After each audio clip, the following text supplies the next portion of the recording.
She was going to the farm property. I was going to the cemetery property. So never the two shall meet. We finally got outside of town, sat down, pointed at the map and said, well, we're going here, aren't we? No, we're going here. Oh, well, that would explain the confusion. So there's plenty of confusion to be had. Everybody who's done anything with history realizes there's so many stories that are lost in the mist of time, so much confusion about what is fact and what is local lore. And I've been doing battle with a lot of that here in Lynn County and other places as well. The book I'm working on is called $10 Casket and $3 Road, which is a quote from one of the poor farms in Decatur, where they talked about they buried them on site, and we've been to that cemetery, unless the family picked them up and took them someplace else. But more times than not, they would have to be on site or at a local cemetery because the family left. You know, they went to Oregon, they went someplace else. People died in accidents and left one person behind. After the Civil War was the true growth of the poor farm movement, because Johnny didn't come home. He went marching off the war and didn't come back, and we left widows and orphans and mothers without that husband to take care of. And plus, Iowa's population started growing at that point, railroads and the like. So it's a perfect storm of bringing together a lot of ideas, economy of scale. Instead of having people set around that the county was taking care of, they brought them together to a poor house, an alms house, and started the poor farm concept, and that the farm would help supplement the living of these people there. So the fellow on there is called Digger. He's our family mascot. My daughter, who works for Sony Pictures up in Vancouver, British Columbia, drew him for me. So that's Digger. Let's move on. Okay, officially the county is very known as the county home, like here in Cedar Rapids, county farm, almshouse, county infirmary, or an insane asylum. If you're criminally insane, you ended up in a state hospital. If you were like the street people we have now that are walking down the street talking to themselves, they might end up in the poor farm or county home. I'll refer to all these places as the poor farm because that's what they were known as. They may have an official title, but if you talk to somebody on the street and said, I'm going to be going out to the poor farm, they knew exactly what you're talking about. House of Refuge, the best one is the 5 Mile House. That's over in Davenport, was at the intersection of Grady Avenue and Interstate 80. As far as I can tell, after my research there, that cemetery was never moved. So every time you go across Interstate 80 at Grady, turn to your right and wave to the folks, they're still there. Or you're driving on top of it, someplace around there. Okay. There are 97 poor farms in Iowa. Osceola never had one. The population was too small. It was northwest Iowa. There just weren't enough people there to justify it. Dickinson and Emmett shared one. There again, small populations in northwest Iowa. They found some property on the county line, and they shared one. Harrison disbanded theirs in 1900. They tried it. It seemed like a good idea, but it just wasn't cost effective. So they sold the property, probably to somebody's brother-in-law, some such thing. The way county government worked back then is similar to the way county government works today, I guess. We just made a change in these stats. 59 on-site cemeteries, 37 local, a city cemetery. One is a graveyard up in Decorah. It was a Methodist church right across the street from the poor farm, and they allowed the dead to be buried there at the site. 16 of them are lost or unknown. I don't have good documentation on most of those. And inmates died there, and yes, they were inmates. It's an unfortunate term, but that's what they used. Died from being aged, the primary reason why they're there. There's a great poem from days gone by, Over the Hill to the Poorhouse. It's 2.5 pages long, and it's about a 70-year-old woman who worked all her life, had children and grandchildren, and each stanza is talking about why these people couldn't take her in. And her last resort was going to the poorhouse. And that happened to a great many people. They were infirm, accidents, disease, unwed mothers. Quite a few unwed mothers ended up in the county home because the stigma involved. Up in Black Hawk County at the cemetery there, there were twin infant girls with the same last name, and about 4 graves later was a woman with the same last name. So easy assumption that she died at childbirth. My favorite quote is "Whiskey and Women." I think that came from Jones County, but I didn't document it because this is a hobby for me. I'm not trying to be very scientific about it. If I see something, I write it down, that's cool, and move on. I would like to see, one, the guy who they're referring to, and secondly, the person who actually wrote that in the book and talked to that person. It'd be an interesting thing. So died of whiskey and women. Thank you. Oops. Sorry. That's okay. Keep pushing buttons, hope for the best. So what do we do with somebody who dies at the poor farm? Your first hope is to pawn them off on the family. Make them responsible. Being county government, you don't want to have the county have to pay for the burial, right? But the family's gone. That's the whole reason why this person ended up in the poor farm. The family is gone. Second, if they lived in a city like Cedar Rapids, Marion, wherever, the city was now responsible for that person.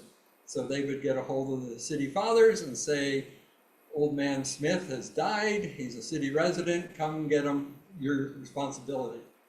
If someone lived in the county outside of a community, they would either be buried at a local city cemetery, community cemetery, or an on-site cemetery. The community cemeteries were not church cemeteries, were not family cemeteries. It'd be like the Cedar Rapids Cemetery. On the far side of our cemetery is what's called the Pauper's Field or Potter's Field. The people who run the place call it the city cemetery because that's where all the city deaths went. And it wouldn't be just the poor farm, but somebody who freezes to death, has an accident, whatever the case may be, in the city would be buried in that site. I have an example of one person who, Grand Army of Republic, GAR, buried in Marshalltown, so that the county didn't have to deal with it. And I was fortunate enough to meet the last superintendent of the Delaware County home, and he told me that when somebody passed away and they didn't have place to put them, to avoid the cost to the county, they were volunteered for the University of Iowa Cadaver Lab. And so he'd throw them in the back of the station wagon, drive down to the University of Iowa from Delhi. And wouldn't you like to be the cop who stopped that guy? Oh, he's sleeping, no problem. So that was an interesting story as well. Okay. So this is the Lynn County county home out on County Home Road. The barn is still there and falling apart. The water tower is still there standing. In fact, water tower is one of the ways that I can find county homes and the cemeteries. A lot of these water towers still exist. The county home was contained. It was out in the county. They needed their own power. Most of these started either as gas or oil lamps, eventually electricity, probably DC, where they had their own battery banks for electricity, their own water, septic, that sort of thing. So they were self-contained. So looking for water towers is the way to go.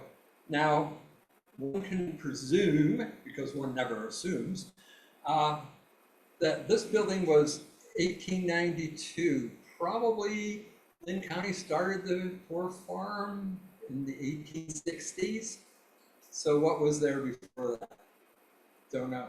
One of the great examples of high Victorian structures is down in Washington, Iowa, down by the Kirkwood Center. ACAP is using that building, a couple other nonprofits. And it's a beautiful, beautiful old brick building. This one's later, Victorian, 1892. We have a map of the location coming up. I'm getting confused by it. Next slide. There we are. So this is the property. It was 320 acres. That was a big chunk of land back in the day. The existing buildings were here. County Home Road is here. So it was northeast hub, away from the communities, but close enough for people to get to and from doctor's appointments. They would send a doctor up, or even something as large. Our Lynn County home could have about 220 people in it, and it was usually full. So that's a big facility in the state. All right. This is a modern photograph of the same area. I believe the yellow rectangle is the cemetery. Back when, and that's the landfill right next to it. Back when they were just finishing up on designing the landfill, one of the engineers said, well, what about the cemetery? And he got this blank stare. What cemetery? So they took an acre of land and called it the cemetery. Whether it's the right acre of land or not, nobody knows. I've heard many stories about the Lynn County Poor Farm Cemetery, that only 18 people died there, which is incredibly small. They were cremated in the 1800s, which is highly unlikely, and then the remains were put in mason jars, buried by the stream bank. The stream has since washed them away, and all evidence is gone. Makes for a really great story to avoid ownership in something the county should be taking care of. There's probably 200 plus people buried out, maybe 300 people buried out there, which would not be surprising. I've got a book called We Are Edward Manor, a woman who has documented as many of the deaths that she could find out there in Jones County. She's found 234 deaths at that poor farm. That's a lot of people for a very small population up there. And there's got to be at least that many for Cedar Rapids. So say even half of them ended up in family plots. That's still, 120 people that are buried up in Jones County by the manor. Okay. So now we're going to get into the family pictures, the slideshow of the different locations Mary Jo and I have been to. This is Adair. I'm not going to bother reading the name of it. You guys can read them all. This is a beautifully kept cemetery, about 40 graves there. Headstones, that one happens to be an unknown. The poor farm itself was in the farm buildings in the background. Well maintained, there's a bench there. That's a county who's taken ownership, something that is their heritage, part of their history. Here again, a county, northeast Iowa, who not only has accepted the fact that they had a poor farm and have a poor farm cemetery, they made it part of their 150th celebration of the state. They know who is buried there, not specifically where, but they have the documentation as to all the what are we looking at? I was looking at what it said on the rock. Oh, It just okay. said in memory of. Yeah, in memory of. In Audubon, there are 3 graves that have concrete barriers around them and headstones. there's got to be dozens more buried there. Why these three were set out and made special, I don't know. My goal is to visit all of these places. It's a hobby. If I went down the rabbit hole on every last one of these sites, I wouldn't be here. I'd be in an institution someplace banging my head against a wall because there's just so much, all the history that has been lost. I mean, you people know that already. Nobody particularly cared about the poor farm. Fewer cared about the cemetery. What records there were burned, lost, flooded, thrown in the dumpster because lack of interest. So trying to track down these cemeteries and who's buried there would be a very arduous task and something for a local person to do. Benton County, this is Potter's Field in Vinton. The poor farm was just up the road from there. In fact, there's a care center there still outside of town. I think it's a troubled youth sort of place. But the Evergreen Cemetery is here. County home is here. So they're not going to have to carry somebody very far. Back when these started, we're talking about a man or two, a wagon, a coffin. You're going to travel 3 miles, 5 miles max. It takes experienced grave diggers hours per Google to dig a 6-foot grave. Even a modern backhoe takes 2 hours because he's not just digging a hole. He's got to have the sharp edges on both ends. That means he's going to have to move the digger around. So 6 hours, and if you've got 1 or 2 people, and digging a grave is really hard work. So they've got to stop at the tavern on the way back and refresh themselves. So you're going to lose your hired hand for a full day to take somebody to an off-site cemetery where burying them on site is much easier to be done. Black Hawk County, this is the pillars of Cedar County where the 3rd generation Poor Farm County home was. Excuse me. The cemetery in the picture, you can see row after row after row of indigent graves. Back in the far left corner,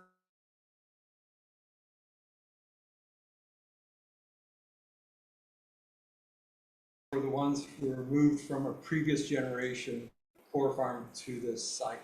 Mary Jo found a really cool one that says unknown skeleton. And in talking to the folks up there in Black Hawk County, they said a lot of those showed up when they started building new buildings in Waterloo. You're digging foundation, all of a sudden a skeleton shows up when you're digging the foundation. So it wasn't just an unknown, it was an unknown skeleton, which is kind of cool, little, special person. But originally Black Hawk County had a courthouse downtown by the county courthouse. Nobody's quite sure where, but there's documentation to that. The second one is the first poor farm, and that is over by Mercy One Hospital, way out of town. I mean, it was so far out of town, didn't ever again. And once Waterloo caught up to them, they moved out to Dunkerton Road, figured there's absolutely no way Waterloo's going to go out to Dunkerton Road, and it hasn't. So it became the first county home. We became politically correct when we moved out there. The second generation is what you see, and it has numerous additions on it. So Black Hawk County has quite a few people from the county home who are buried in their new county cemetery. Now that is full, and they're using private cemeteries around the city. All right. So this is Boone County, and they did a great job. It's all fenced off, and welcome. Thank you. Yeah. Hey, you guys can sit up front. Hey, this is like church. If you end up late, you have to sit up front. You're in the spit zone now. But there's one, out of the whole thing, there's one headstone to Lyle Harris, a 15-year-old lad, and loved by all. And Someday I'm gonna call the people over at the Boone County Historical Society and say, who was Lyle and why does he have a headstone and why was he loved by all? A first wash might be he was simple. He ended up in the county home because he couldn't be cared for at home, but maybe Down syndrome, something like that, where he could be loved by all. I mean, I hate to say this, but you know, a lot of the folks who have simple, have emotional issues, I just need a lot of attention and just need to be cuddled. And I think that may be Lyle's problem, but one day I'll call and find out. I'll let you know, okay?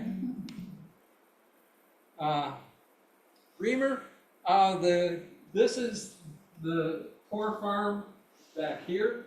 It's actually a foundation now. If you drive up the road, you'll see the sign to it. The cemetery was here when the property people were moved to those graves over there. So I went up there with my local contact. We did the walkthrough, took a picture of one of the headstones, a representative sample, and that headstone is not on the list of the people who were moved. So who are these people? When were they moved? What's the story behind them? There again, I could spend weeks, months, years of my life trying to figure it out. That's somebody in the local community to figure out. But these were moved. Many of the situations where the county sold the property, the graves were actually moved to a local cemetery, but not all. Some of them are still lost pioneer cemeteries out in the cornfields. Buchanan has two poor farm cemeteries. They have the historic one, and I'm not sure if you can read this placard. It says, among them, one Civil War veteran. Here's the Civil War veteran. He was on the other side. It says veteran, Confederate on it, which is kind of interesting. If you're driving along in Iowa, you would expect among them Civil War veteran being a Union soldier. Not the case. It says that there's about 30-some people buried there. Most common thought now is 60+ people buried in the historic one. This is the county home cemetery right along the road. These are people who may have grown up at the poor farm, or the county's still using it for indigent. Either way, there are modern graves there at that site. So you have the historic and the modern cemeteries. Butler is one of those lost poor farm cemeteries. This is the best anybody knows. This is the site of the poor farm cemetery. It's just a grassy field. On-site cemetery, but once the property was sold, it's gone. Most of the cemeteries that I've found, at best they got a wooden cross. Some of them did get stones, many of them concrete. I think I have some examples of those. Concrete's cheap, you make a form, you let the concrete set a little while, take a bolt or a nut or a nail, carve the name in it, and put it up, and voila, you have a headstone. Muscatine, we'll see, is really unique, and we'll get to hold that thought, Muscatine. Okay, thank you. Cedar County has a lovely county home cemetery with a marker there involved. It is right at the entrance to the county home, which I really thought was kind of tacky. You know, you're taking grandma to the county home, there's a cemetery. That's where you're gonna end up, grandma. But in a quick look at the plat maps, the original county home was at the other end of the property. So when they built the 1920s county home, they ended up using offsite or shifting the property somewhat. And probably the guy never thought about the fact that he's going to drive by the cemetery on the way in. But well-marked grave, mowed, fenced, the whole bit. So they take care of the county. This is a Potter's Field, or local cemetery. The county, there again, hates giving up property, because if you're in county government and you sell property, you know you will never get it back. And trying to get your voters to pass a bond issue to go out and buy more property someplace, it's going to be a struggle. So counties love hanging onto their property. The sheriff's department's there, EMS is there. This is the cemetery. These are engineering office, county sheriff's department. This property is this property. So this road is actually an extension. So the county, whether, I don't know if the cemetery, the Memorial Park was actually part of the county property, or they just used it as burial there. It could very well be called an on-site cemetery, even though it's a community cemetery, because it's adjacent to it. Sorry. And it's not about just the cemetery. The whole idea of doing this trip is to see Iowa, going back to the original premise, to visit all 99 counties. So when we were out bopping around, we went to the Buddy Holly crash site, hence the glasses. Chickasaw County, they have a nice marker there given to them by local nonprofits. They claim there's 13 bodies there, probably more, but the fact that they have identified where the cemetery is and put up a marker that says a lot. Sometime I'll get a better picture, but right now I get to be in the background. And you'll always know me with the white hat. So. Clayton County, Civil War veteran, the only headstone in the entire place. But the fact that they still have the signage up, road known, 164 recorded burials. And, you know, that's not a really big population up there, even in its heyday. So 164 is a lot of people. All right. Well-kept cemetery. Clinton, the stone there are the people who died at the county home, not necessarily who are buried there. But even if half of those people are buried there, that's still a lot of folks. And here again, a very small population. County secondary roads engineering in the background. They're maintaining their property, mowing it, and keeping up with signage, and somebody even brought some plastic flowers. Dallas County, we trundled all over the place trying to find this, and all I had to do is look at my map and say, oh, look at right here on the map, and it's well maintained. We have signage. They state that a couple homeless men were cremated and interred there. That's politically correct for hobo. Back in the day, people would be traveling through here, died from accidents, disease, whatever the case may be. Cremation was pretty new at the time and very expensive as compared to putting them in a box and putting them in the ground. But for some reason, they decided to cremate them. I went to a speaker a couple of weeks ago, and they talked about cremation being about $20 back around 1900. Well, it was $10 to $15 to bury someone. So, you know, why cremate them? Who knows? Maybe they thought they were diseased. They could have had some issues. Delaware County, they have a Potter's Field, the Odd Fellows. I don't know if anybody's familiar with the Odd Fellows, but one of their missions was to bury the poor, take care of widows. They got the name Odd Fellows because they were doing all these wonderful social service programs, and all the rich and people who don't care about the poor would go around saying, boy, those are a bunch of odd fellows. Why are they caring about these people? So they took that on as a badge of honor, being called Odd Fellows. Up in Dubuque, there's one headstone, again, concrete. This is to their father. It's right here. And this is the ring for the water tower. So going back to using water towers as benchmarks to be able to find the cemetery, this is up by the fairgrounds in western Dubuque. Of course, eastern Dubuque is kind of like in another state. So this is, the poor farm was here, the cemetery is on that hill. A lot of the property where you find the cemetery was not good for farming. Why take up good farmland for a cemetery? Try to find some place that's not the best property. Being a slope like that would be hard to farm. Do it again. Yeah, keep pushing buttons, hope for the best. Fayette, this is one of my favorite, if we have favorites.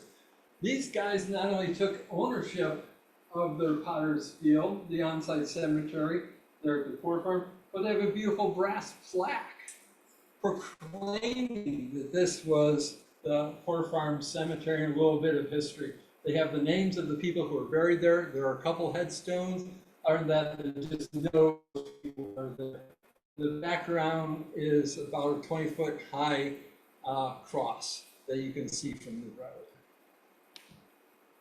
Floyd County is a Potter's Field in Oakwood Cemetery. There again, very nicely kept in memory of those resting here. Simply put, that's all it takes.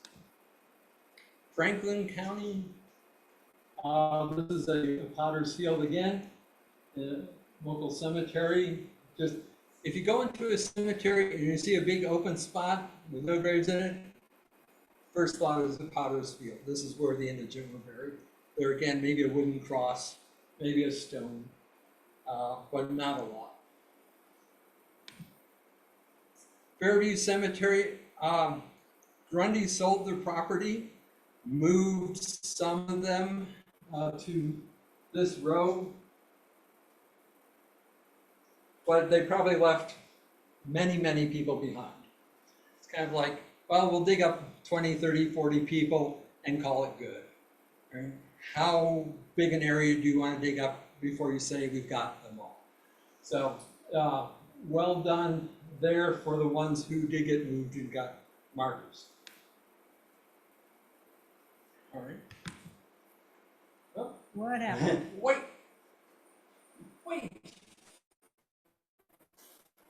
What did I hit? It's so hard to get good help. This is slide number what? Scroll down. This will look at that.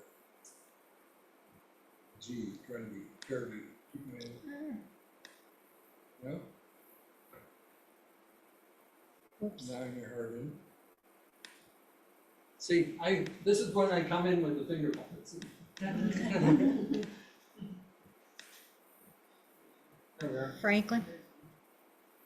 Floyd? Where were we? Here. Fairview.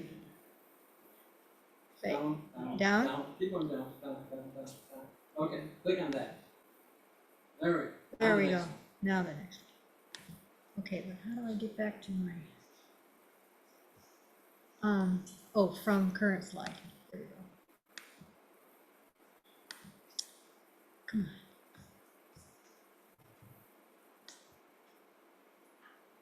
Yay! Hamilton, Potter's Field. It's interesting, this is the anomaly that sticks in your craw when you're doing research. When I talked to the people up there, they said they never bought a Potter's Field per se, that when somebody died, they bought a plot somewhere or other and buried them around the county, which is very abnormal. Usually the county will buy a chunk of land and bury them until that runs out, and then another chunk, that sort of thing. But thinking of the county fathers, why buy a plot for somebody who's going to die 20 years from now? You know, maybe it's a better use of land unless you get a super deal on the Potter's Field. So this one, yeah, I can agree with them. I haven't found any documentation different than that. And there again, not about trying to get an answer there. It's visit the county, pay homage to those people that we know of, and then move on. Alrighty? Hancock, that's the last generation. There's a lot of these 1950s, 60s, one-story structures out there. A lot of them are now sheriff's departments and county conservation, that sort of thing. This one, I believe, is now apartments. Here again, a Potter's Field and a local cemetery. Hardin is not a pioneer cemetery. Up on the top of the hill are those who died at the Poor Farm. The ones down at the bottom of the hill are still active graves. There's a veteran's grave there, the tip of an American flag sticking up through the snow. We don't do a lot of this in the winter time, but it was a Sunday afternoon, Hardin's not so far away, let's go for a drive. So this one, by definition, is not a pioneer cemetery, it's still an active cemetery. Most of the cemeteries are pioneer cemeteries, on-site cemeteries. Henry, this is down at the state hospital. As far as I can tell, the flat area on the right is where the inmates from the state hospital were buried. The lower spot on the left was where the county home inmates were buried. So both of them are using the cemetery there. Howard County, this was one of my first field trips. The two gentlemen helped me find the Potter's Field. They're standing in the middle of it. The tall fellow in the blue shirt is like the 6th generation undertaker up there. The family started off as furniture and undertaker. Well, common practice, who makes the coffin, right? So they found those two locations for me in Oaklawn Cemetery, plots E and F. That's the Potter's Field. Some stones there, but most of them are unmarked. Then Iowa County has done a wonderful job on cleaning up their on-site cemetery. This was one woman who said, we got to do better than this. This is at County Secondary Roads. This site was covered with scrap metal and old culverts and stuff like that. Got it all moved, got it fenced, got it cut. They found some graves that are able to document, have headstones, and a wonderful sign talking about the county home cemetery. So that one was around from 1866 to 2007. Jackson County, another lovely cemetery, if you're into cemeteries. This is a wonderful placard that they have taken ownership of this property. It's well fenced, it's cut. It's just a wonderful spot and great sentiment. Jasper County, this is up by the racetrack. At the exit there, it's a burial grounds. And if you go past the gas station there towards the racetrack, it's up on the left. There again, you'll see the water tower, JCH, something like that, Jasper County Home. Some headstones, plus they have the placard there. Jefferson is what I consider a lost county home cemetery. It's on private property. I was walking around there, I found a red sandstone piece of stone that seems out of place for that locale. I tried pulling it up, it didn't work out very well, but I presume that's a headstone from the day. Johnson County, they've done a wonderful job with their poor farm down there, county home. A lot of documentation, they've got beautiful gardens, both vegetables and flowers. And the cemetery, I don't know if you can see it very well, there's a cross here and this green space back there. They did do ground penetrating radar and came up with over 200 hits, which for the size of the community and the fact that, remember, there were volunteers for the cadaver lab that ended up down there in Johnson County, could have come there as well. But that's what the site looks now, right across from the Army Readiness Center in Melrose.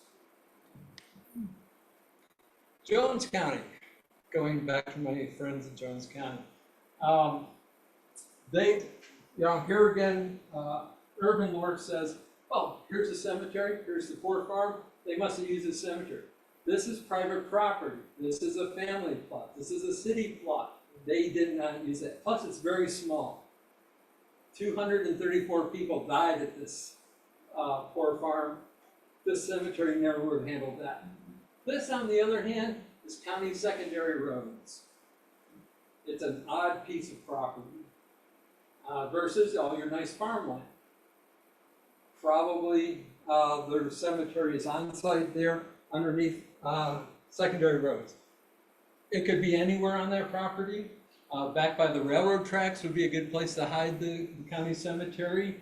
Any of those corners, you wanna, your wagon is gonna need a road, even if it's a farm lane, to get there. But it's a good chance that it's up there under secondary roads. Keokuk, this is private property again, but the cemetery is on top of this hill. This is a racetrack. Somebody's training horses, race horses there. So they got an oval track going around the cemetery property. I found Mr. Dixon, or Ms. Dixon, case may be, right on the edge of that tall grass area. So well documented, that's the location. Louisa County, they've got an on-site cemetery, and then some along the line, I think they moved to an off-site cemetery, possibly when this site got filled up, or transportation. I mean, now you have trucks, cars, that sort of thing. You could move them off-site. So that's the Louisa County. The Sheriff's Department's there, County Conservation's there. I think Secondary Roads has a few of their trucks there as well. Madison County, you can find the bridges of Madison County, but you cannot find the Poor Farm Cemetery. That's the airport, and that's the field cemeteries in Sumner. I've just plowed over. All right.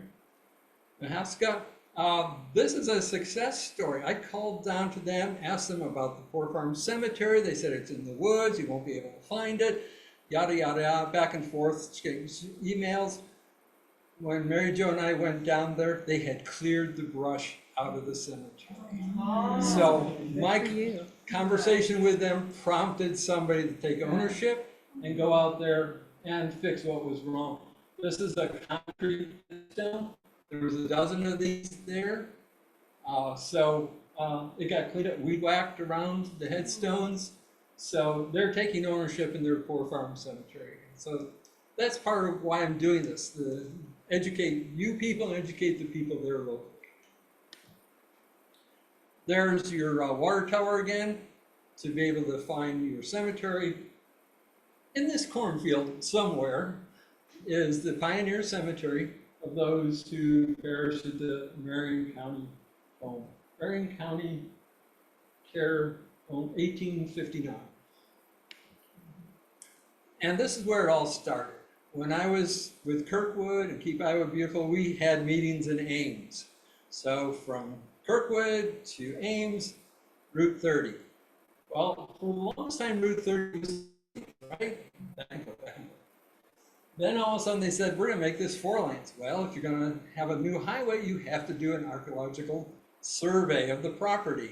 So when they came to the Poor Farm Cemetery, they said, oh, there's like 50 graves here. Well, by the time they were done, there was over 100 graves there. They put up a fence, they put up a lovely sign, they put up a cross, and this is one of the few headstones that are there. But I was there one time after an early snow, and you could see all the dimples in the ground where the snow had collected. And yeah, there's 100 graves. So this is where it all started. Whole fault. Why I'm doing this, dude. Oh, Poor Farm Cemetery, how easy is that? Mitchell, oh, this is a great one. Repurposing your property. You've got dead people, you've got open green space. What do you do with open green space? Turn to disc golf. Oh. And I would bet the vast majority of the people playing disc golf there have no idea that their disc golf course is right here where it says Potter's Field. Which, you know, it's repurposing, right? It'd be nice if they put up a placard though and said, you know, on this spot is Potter's Field. Back to Muscatine. Remember I said Muscatine? Remember Muscatine? They had cast iron placards with numbers on them. I mean, someplace in the Poor Farm or the county courthouse was a ledger that had numbers and names, which is probably long gone. But this again was one person who said, this is wrong, we need to fix this. There's now a beautiful stone, there's as many of the iron circles is they had that they're able to identify that here and some more back there. One can presume that entire field is filled with graves. And they've got a nice sign there with me taking a picture of it. There again, I'll go back some cloudy day, get a better picture. But Muscatine has done a wonderful job. They found the original fence. It was probably just laying down the grass, pushed it back up. And this is Discovery Park down in Muscatine. The whole Poor Farm property has become a park. Education, environmental park. Polk County, this is a great story. Polk County moved 71 aged to stillborn to 98. 71 people. Do you think Polk County had more than 71 people die and buried at their county home? The sheriff's department's across the street. This is Capital Church. This is their parking lot. This is the green space. The Poor Farm was here. I presume, knowing the way government and other people work, wherever was going to be developed, they dug up those graves and then moved them. Whereas everything that was not going to be developed was left alone. So there's probably 200 people or so or more buried in that spot. And I'd like to go to the church sometime and say, hey, would you guys like to put up a placard in your parking lot? By the way, they were probably told that they moved the bodies. They never said they moved all the bodies. You know, digging up a body is a lot of work, even with a backhoe. I mean, you just come up with some bones. Okay, we found one, and then just keep moving until you don't find any more. Well, are you going to every direction or not? So 71 people were moved. That's not a whole lot for that population of that county. This is another lost cemetery, another water tower. Southwest Iowa is a bean field. Not much more you can say about that. Oddfellows Cemetery. There again, Potter's Field, the local cemetery. The sheriff's department down there now using the last generation Poor Farm. And here we are in Scott County, the 5 Mile House. This is the interchange of Brady and I-80. I'm probably standing on top of the cemetery. They come, they go. You know. Knoll Cemetery, AKA the Poor Farm Cemetery. For some reason, there's 2 rows of stones. Here and here are empty. Maybe the county fathers at that time decided they needed to have headstones there, but most of them are unmarked. Tama County, Little Tama County, well maintained. They've got a placard with everybody who's buried there and a couple of headstones. It's out by the landfill. Counties hate giving up property, so it's at the landfill site. Van Buren, this is the only marked grave. It's a Iowa volunteer support veteran. He was a graver. He was one of the people who did not have to go to battle. The minimum age for enlistment in the grave years at 37th Iowa was 45 years old. The oldest one who enlisted was 99. He did not pass the physical, but he tried. If that gravestone wasn't there, I would bet that those trees and that fenced area wouldn't be there either. That'd be plowed. Washington County, there again by the Sheriff's Department, Kirkwood Center, has a few marked stones, but at least they've got a sign and a road area. Winnebago, Potter's Field, at Rose Hill Cemetery. Not much more you can say about that. It was a couple miles away from the Poor Farm they used. Up in Decorah, we went up to there to visit the site, and we were told that the Potter's Field was to the right of the church as you face it. And to me, that seemed very strange because that would be a place of honor for people, the deacons, the pastors, that sort of thing that you would see on the right. Well, while we were there walking around, we got a phone call from the Historical Society and said, oh, we're mistaken. They're actually in the way back far corner where we expect to find poor buried, and there's a few wooden crosses they put over some of the graves, which makes a whole lot more sense. You talk to one person, you get one story, talk to another person, get another story, then you have to try to bring it all together and find out what makes sense.